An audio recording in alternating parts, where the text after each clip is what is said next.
Credit card और personal loan की recovery के ऊपर पाबंदी लग गई है। साथियों, बहुत से कमेंट हमारे यूट्यूब चैनल पे आ रहे थे कि सर आप डेली लाइव नहीं आते।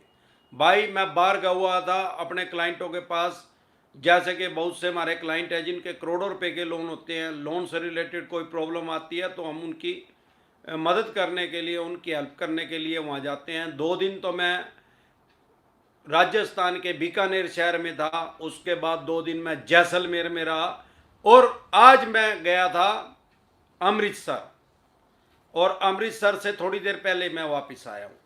तो साथियों, इसीलिए मैं लाइव नहीं आ पाया। जब भी मैं यहाँ होता हूँ तो मैं लाइव जरूर आता हूँ। वैसे हमारे 5 स्टेट में ऑफिस हैं। अगर आप मुंबई में रहते हैं तो गोरेगांव में मीटिंग कर सकते हैं, गुजरात में रहते हैं तो अहमदाबाद में दिल्ली दरवाजा पे हमारे से मीटिंग कर सकते हैं, दिल्ली में रहते हैं तो कुंडली में मीटिंग कर सकते हैं, हरियाणा में रहते हैं तो एनसीआर में कर सकते हैं, पंजाब में रहते हैं तो लुधियाना में मीटिंग कर सकते हैं। हमारे साथ पर्सनल मीटिंग करने है, क्या प्रोसेस है, आपकी स्क्रीन पे कमेंट बॉक्स के अंदर एक नंबर आया हुआ है 9306347314। इस नंबर को सेव करके व्हाट्सएप मैसेज करें, तुरंत प्रभाव से रिप्लाई आएगा कि कैसे आप हमारे साथ टेलीफोनिकली जुड़ सकते हैं या पर्सनल मीटिंग कर सकते हैं।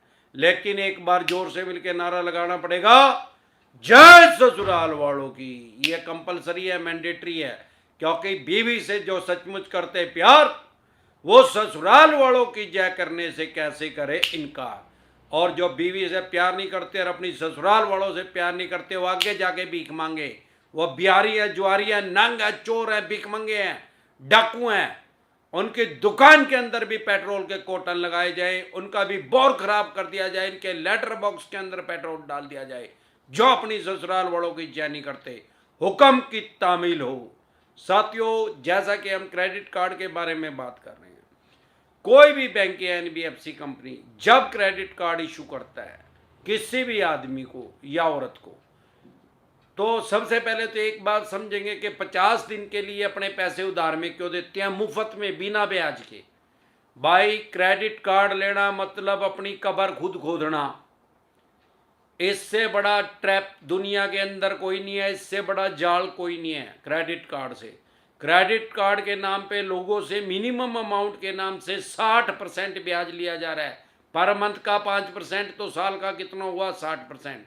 दुनिया के किसी भी कोने में, वर्ल्ड में, जब भी इंटरेस्ट की कैलकुलेशन होती है, ब्याज की गणना जब भी होती है, दुनिया के सभी कोनों में ईयरली होती है। तो 60% ये ब्याज ले रहे हैं आपसे मिनिमम। कुछ एनबीएफसी कंपनी तो 100% तक भी ले रही है। और भगवान ना करे टाइमली इनके पैसे नहीं दिए गए तो ब्याज पेनल्टी जुर्माना लगा के 160% भी कर देते हैं, जिसको ये मिनिमम अमाउंट बोलते हैं। मिनिमम अमाउंट कभी भी प्रिंसिपल अमाउंट में से घटता नहीं, तो उसको मिनिमम अमाउंट क्यों बोलते हैं, सीधा उसको इंटरेस्ट क्यों नहीं लिखते। अब सवाल यह है कि जब वो ईएमआई डिफॉल्ट हो जाती है या मिनिमम दिया नहीं जाता या पर्सनल लोन की ईएमआई डिफॉल्ट होती है, तो चौनी छाप कुत्तों को आपके पीछे लगा दिया जाता है। सेक्शन 21 लाइफ एंड लिबर्टी, धारा 21 स्वतंत्रता से जीने का आपको अधिकार देती है और प्रतिष्ठा से जीने का आपको अधिकार देती है। मतलब इसका ये हुआ सामान्य बोलचाल की भाषा में कि आप कश्मीर से लेकर कन्याकुमारी तक कहीं भी रह सकते हैं। आपको किसी पासपोर्ट वीजा की जरूरत तो है नहीं।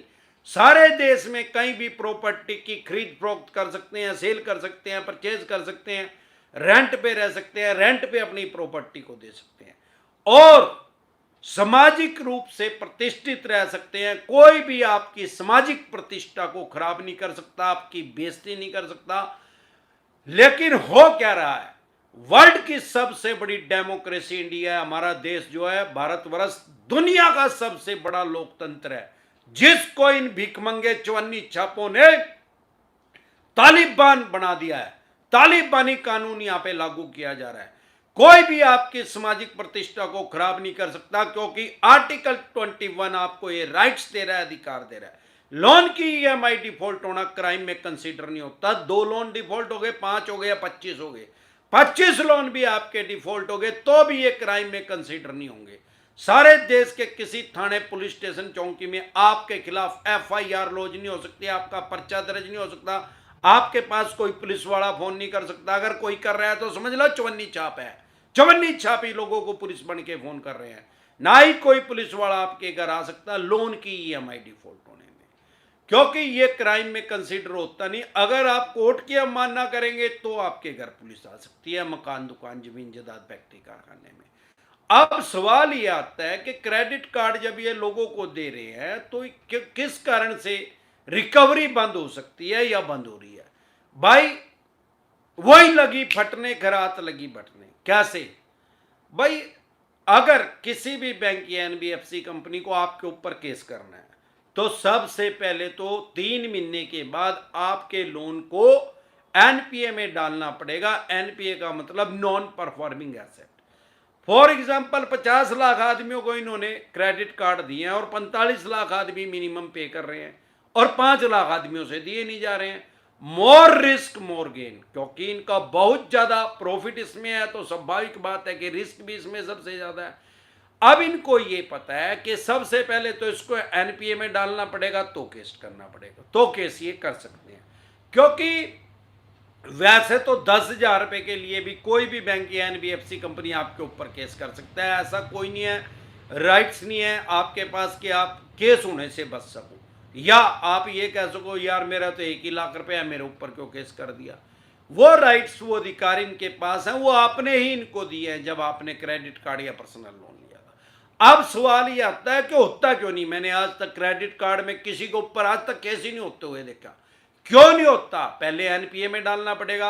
अगर एनपीए बढ़ेगा तो इनकी अपनी कहां चली कट जाएगी? पीछे लक्ष्मी विलास बैंक डूब गया, 26% एनपीए हो गया, मतलब 100 आदमियों को उसने लोन दिया, 26% ने वापिस ही नहीं दिया। इसीलिए ये छोटे लोनों को एनपीए में नहीं डालते और 9 महीने के बाद कभी भी उसको राइट ऑफ कर देते हैं। राइट ऑफ का मतलब उसको बैंकिंग की भाषा में बोलते हैं बट्टे खाते में डाल देते हैं, उसको अपने लेजर में से, अकाउंट में से, पोर्टफोलियो में से हटा देते हैं और उसके अपने अकाउंट को, लेजर को क्लियर कर लेते हैं।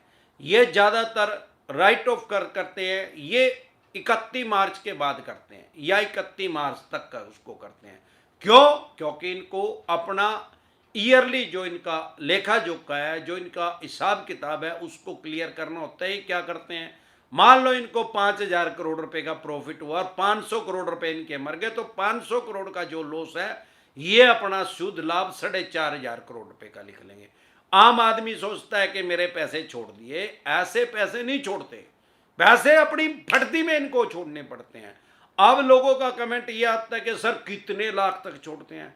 भाई किसी के लिए तो बैंक एनबीएफसी कंपनी के लिए 1 लाख रुपए भी ज़्यादा है, किसी के लिए 5 लाख भी कम है। जिसके लिए 5 लाख रुपए कमाओ, 5 लाख रुपए तक के लोन को राइट ऑफ कर देते हैं।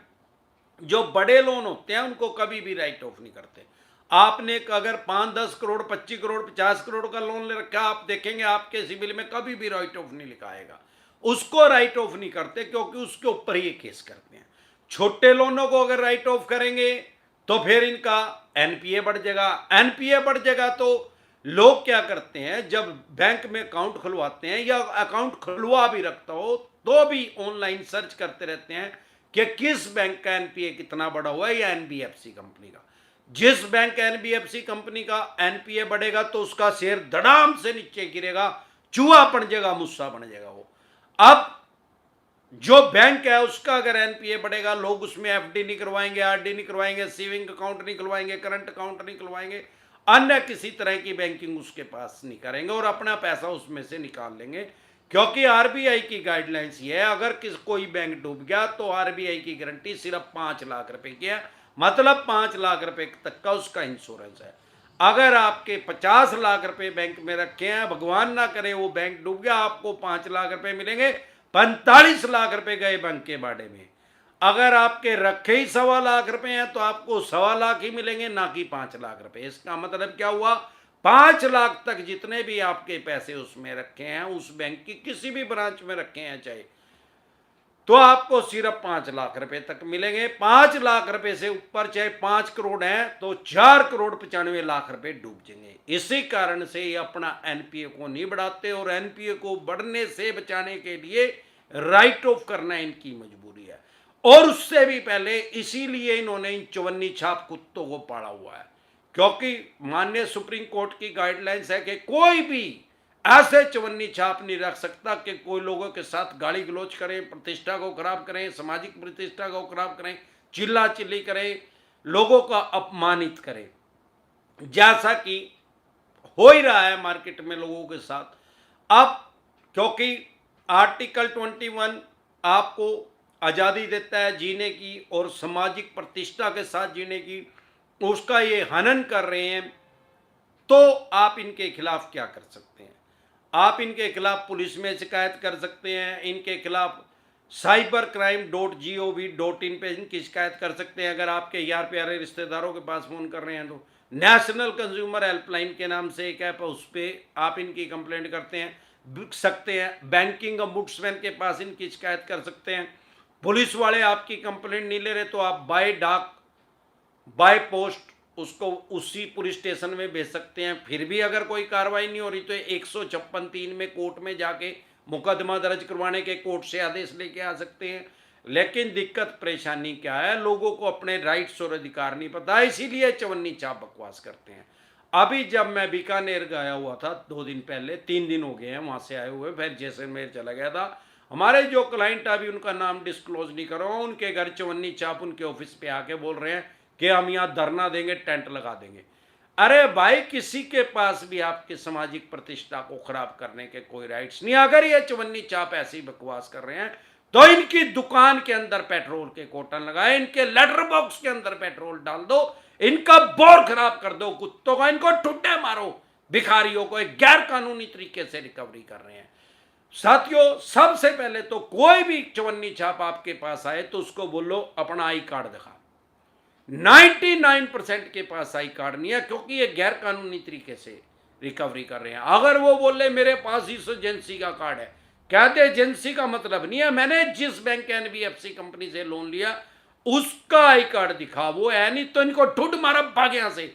अगर किसी के पास है भी और वो 3 आदमी आए हैं, एक आदमी के पास है तो 2 को ठुड मार के भगाओ। सबसे पहले उनकी दुकान तोड़ो भिखारियों की, इनका ठुड मारो कुत्तों का, इनका बोर खराब कर दो कुत्तों का। गब्बर सिंह ये कह के गया, जो डर गया वो मर गया। भाई डरेगा तो मरेगा 100%, नहीं डरेगा तो सौदा ही कुछ नहीं है। चवन्नी चाप उठाई गिरे हैं, ये भिखारी है, नंग है, चोर है, भिखमंगे हैं। इनको कमीशन पे काम कर रहे हैं ये भिखारी। इनको आप उकसा भी रहे हो। ये भिखारी मकान, दुकान, जमीन जायदाद, फैक्ट्री, कारखाने पे आते हैं, लोग इनको पानी पिलाते हैं, चाय पिलाते हैं, कॉफी पिलाते हैं। इनका ठुड्डों से स्वागत करो, लाते मारो, घुसंड मारो इनकी नासों पे। ज्यादा बकवास कर रहे हैं तो इनको चाय पानी कुछ नहीं पूछना, इनको पानी भी नहीं पूछना, कॉफी की तो छोड़ यार। अगर जितना ज्यादा आप इनसे प्यार से बात करेंगे उतने ज्यादा ये छोड़े होंगे। वरना इन भिखमंगों को पेट्रोल के पैसे नहीं मिल रहे बैंक से, ना ही इनको कोई सैलरी मिल रही है। इनको तो कमीशन पे रखा गया है, जिसको बैंकिंग की भाषा में इंसेंटिव कहते हैं। और जितना पैसा ये आपकी जेब से निकालेंगे उसी का रेशो 15 से लेके 35% तक इनको कमीशन मिलती है, जिसको इंसेंटिव बोलते हैं। जितना आप इनसे प्यार से बात करेंगे उतना ही ज्यादा ये आपको डराएंगे और उतनी बार ही आपके पास ये ज्यादा से ज्यादा आएंगे, क्योंकि इनको ये लगेगा कि डर गया ये पैसे देगा। अगर नहीं डरोगे, इनसे अपशब्द बोलोगे, नहीं अपशब्द बोलने आते तो गाड़ी ट्रेनिंग डिसेंटेड वाई लिख के वीडियो देख लें, आपको पता लग जाएगा। आजकल इन्होंने चवन्नी छापी भी लगा ली है, चवन्नी छापी भी बकवास कर रहे हैं। इनकी भी बाना न रो दो, इनके भी भाइयां रो दो, चवन्नी छापी हो गए। अगर भाई नहीं रोए जाए तो इनकी बाना जरूर रोनी है, क्योंकि भाइयों के साथ तो ज्यादातर लड़ाई बजी रहती है, लेकिन बाना जरूर इनकी चुम्बन होती है। अगर आपके पास रोने वालियों की कमी है तो दिहाड़ी पे ले आओ रोने वालियों को। इनकी बाना और भाई रो दो, बाना तो जरूर रोनी है। इनको बिखाओ भिखमंगियों को। ये भी लोगों के साथ अपशब्द बोल रही है। ये भिखारी लोगों को फोन करके बोल रहे हैं 30,000 कोर्ट से हाई कोर्ट का वकील बोल रहा हूं, 30,000 कोर्ट का वकील बोल रहा हूं। आजकल जज बन के भी फोन करने लग गए हैं, मैं इंस्पेक्टर बोल रहा हूं, क्राइम ब्रांच का पर्चा दर्ज हो गया, कट भिखारी भिखमंगे, चवन्नी छाप है। तो आजकल चवन्नी छाप भी अपने आप को हाई कोर्ट की जज समझने लग गई हैं। वो भी लोगों के पास फोन कर रही हैं, वुमेन सेल की इंस्पेक्टर बन के लोगों को डराया और धमकाया जा रहा है। या अगर ऐसा कोई फोन आ रहा है तो समझ लो 100% चवन्नी छाप का है। किसी भी बैंक या एनबीएफसी कंपनी के एडवोकेट के पास ऐसे कोई राइट्स, कोई अधिकार नहीं है कि आपको वो फोन करके डराए या धमकाए। वो आपको नोटिस इशू कर सकता है, कानूनी नोटिस इशू कर सकता है, जो कि चवन्नी छाप खुद से ही एडवोकेट बन के लोगों के पास नोटिस इशू कर रहे हैं। 99% आपके पास फेक नोटिस आ रहे हैं। अगर नोटिस कोई आ रहा है तो फेक नोटिस डिसेंटेड वाई लिख के वीडियो देख लें, आपको पता लग जाएगा कि जो वो नोटिस आपके पास आया वो फेक है क्या जेन्युइन है। सारे देश की कोर्ट जो है वो ऑनलाइन हो चुकी है। ई कोर्ट लोड कर ले, ई कोर्ट नाम से एक ऐप है। यह भिखारी नंग चवन्नी छाप उसके अंदर एंट्री नहीं कर सकते, आपको पता लग जाएगा आपके ऊपर केस हुआ भी है क्या नहीं हुआ है। तो इस सिनेरियो में आपके लोन को राइट ऑफ किया जाता है, जिसको लोग सोचते हैं कि मेरा लोन माफ हो गया, जिसको बैंकिंग की भाषा में राइट ऑफ बोलते हैं। दो तरह के नोटिस को कभी भी अवॉइड ना करें। एक तो 138 एनआई एक्ट बोलते हैं, जिसको सामान्य बोल के हल्की भाषा में चेक बाउंस बोलते हैं। अगर इसका कोर्ट का समन आपके पास आ रहा है, इसको कभी हल्के में ना ले। इसमें तुरंत प्रभाव से जमानत हो जाती है, बेल हो जाती है। ये कम से कम 1000 किलोमीटर दूर जाके आपके घर से उसको चेक को बाउंस करते हैं, क्योंकि वहीं पे ही केस रजिस्टर्ड होएगा आपके ऊपर। कोर्ट में, थाने में केस रजिस्टर नहीं होता है, एफआईआर तो पुलिस स्टेशन में कभी नहीं हो सकती 138 की। अगर कोई ऐसा पुलिस वाला बोल रहा है तो उसकी एसपी साहब के पास कंप्लेंट करें। उसकी वर्दी जो एड्रेस जो है खूंटी पे टंग जाएगी, कांच निकट जाएगी, उसकी नौकरी भी जानती रहेगी। आपको अपने राइट्स और अधिकार पता होना चाहिए बस। अगर आप उस कोर्ट के नोटिस को इग्नोर कर रहे हैं, जमानत नहीं करवा रहे हैं, बेल नहीं करवा रहे, तो आपका नॉन बेलेबल वारंट इशू हो जाएगा। नहीं जा रहे हैं फिर भी तो आपको पीओ घोषित कर दिया जाएगा, भगोड़ा घोषित कर दिया जाएगा। तुरंत प्रभाव से इसमें जमानत करा ले, बेलेबल ऑफेंस है, तुरंत जमानत मिल जाती है। सारे देश के किसी भी कोने में आपको एडवोकेट की जरूरत है। कश्मीर से कन्याकुमारी तक, गोवा से लेके गुजरात तक, कहीं भी आपको एडवोकेट चाहिए तो अमरदीप कादियान आपको एडवोकेट प्रोवाइड करवा देगा। फिर चाहे वो लोन से रिलेटेड प्रॉब्लम है या अन्य किसी भी तरह की सिविल की या क्रिमिनल की कोई भी प्रॉब्लम आ रही है, लोन से रिलेटेड या अन्य किसी तरह की कोई भी कानूनी समस्या आ रही है, तो हम आपको एडवोकेट प्रोवाइड करवा देंगे।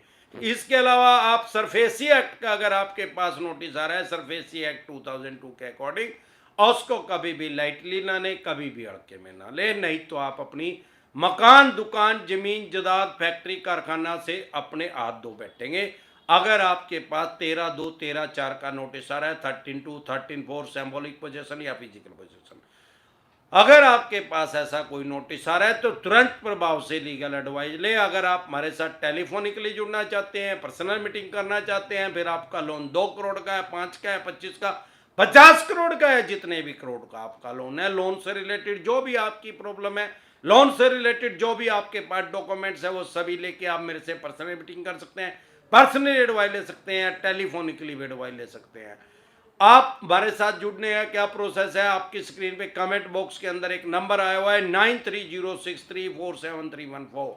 इस नंबर को सेव करके व्हाट्सएप मैसेज करें। अगर आपको एडवोकेट चाहिए तब भी इसी नंबर पे करें, या कोई लीगल एडवाइस चाहिए या पर्सनल मीटिंग करना चाहते हैं तो इसी नंबर पे आप व्हाट्सएप मैसेज करें, तो आपको तुरंत प्रभाव से हमारी टीम का रिप्लाई आएगा कि कैसे आप हमारे साथ टेलीफोनिकली जुड़ सकते हैं या पर्सनल मीटिंग करना सकते हैं। फिर आपका लोन 2 करोड़ का है, 5 का है, 25 का, 50 का है, डज नॉट मैटर। आपके पास सरफेसी एक्ट 2002 के अकॉर्डिंग नोटिस आ रहा है, 13(2) का, 13(4) का, सिंबॉलिक पोजीशन का, फिजिकल पोजीशन का, या 138 नेगोशिएबल इंस्ट्रूमेंट एक्ट का, या आर्बिट्रेशन एंड कंसोलिडेशन एक्ट 1996 का, या रिकॉल नोटिस आ रहा है, अन्य किसी तरह का कोई भी नोटिस आ रहा है, लोन से रिलेटेड जो भी डॉक्यूमेंट्स आपके पास हैं वो सभी लेके आप मेरे से पर्सनल मीटिंग कर सकते हैं, पर्सनली एडवाइस ले सकते हैं। एक बार जोर से मिलके नारा लगाएंगे, जय ससुराल।